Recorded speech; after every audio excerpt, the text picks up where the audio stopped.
Jangan menggampangkan segala sesuatunya.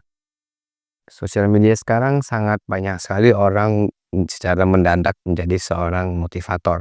Apakah itu sesuatu yang salah atau harus kita benahi? Jawabannya adalah enggak. Ya, orang memberikan motivasi itu ya bagus sekali tujuannya agar orang lain tuh mendapatkan dampak yang positif.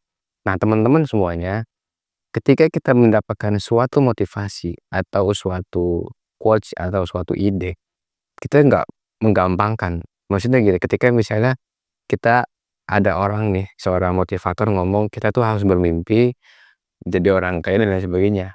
Apakah kita harus mengikuti dia? Ya boleh, tapi jangan menggampangkan. Dan kita juga harus tahu, ya, kita harus bisa sharing nih. Apakah yang dia berikan itu sudah benar atau enggak? Kenapa gue bilang hal-hal seperti ini harus kita sharingkan, harus kita pikirkan? Ketika kita mendapatkan suatu informasi, ya, dari motivator, dari seseorang, dari siapapun, ketika kita memilih informasi tersebut, kita akan tahu mana yang benar, mana yang tidak. Takutnya gini, ketika memang kita sangat ngefans sekali dengan seseorang nih, yang ngefans sekali, semua yang dia omongin kita ikutin tanpa kita mikir nih, latar belakang kita apa, yang kita punya apa, kemampuan kita apa, kita ikutin semuanya nih. Apakah itu boleh? Jawabannya adalah enggak, teman-teman. Kita harus tahu juga realitas kita seperti apa, karena realitas kita dengan si tokoh ini, si motivator ini sangat berbeda. Kalau memang realitas kita sama mungkin atau mungkin di atas dia, oke lah, nggak masalah. Tapi kalau realitas kehidupan nyata kita berbeda sekali dengan si motivator, ya kita harus menyesuaikan. Takutnya terjadi namanya pengkultusan, teman-teman. Pengkultusan ini dimana kita sangat mengidolakan seseorang, sampai-sampai apa yang dia ucapkan itu menjadi benar semuanya. Nggak ada yang salah, dan bahkan ketika dia bilang, "Wah, gua salah nih," si idolanya bilang salah, kita sebagai penggemar itu kita bilang, "Oh iya bener mah, gua mah enggak, lu jamin lu bener, gua akan ngikutin." Nah itu salah, teman-teman. Jadi ketika kita ada informasi, ya kan, tuh si tokoh bilang, "Oh, kita harus jadi orang kaya ya dengan cara berjualan," misalnya bisnis. Ya kita nggak usah nganggap itu enteng, teman-teman, dan kita juga harus berkaca ke realitas kita sendiri. Kenapa gue bilang harus berkaca? Apakah gue melarang untuk bermimpi? Enggak.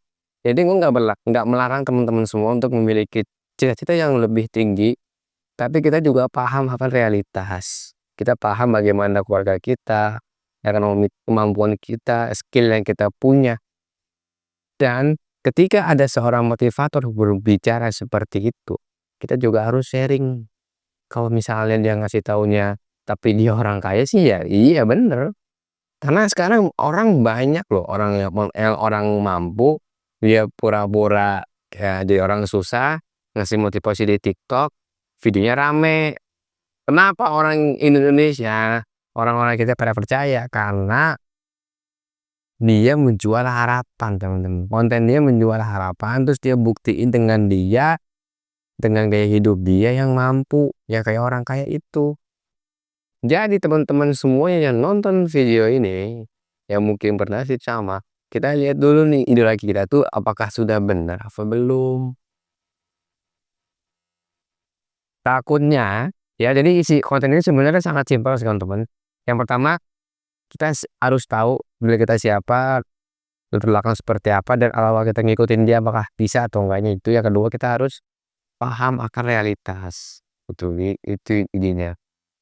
Kalau misalnya kita mengidolakan, sangat mengidolakan, yang tadi gue jelaskan itu akan terjadi pengkultusan, takutnya otak kita itu menjadi terdoktrin dan dikontrol oleh si motivator tersebut.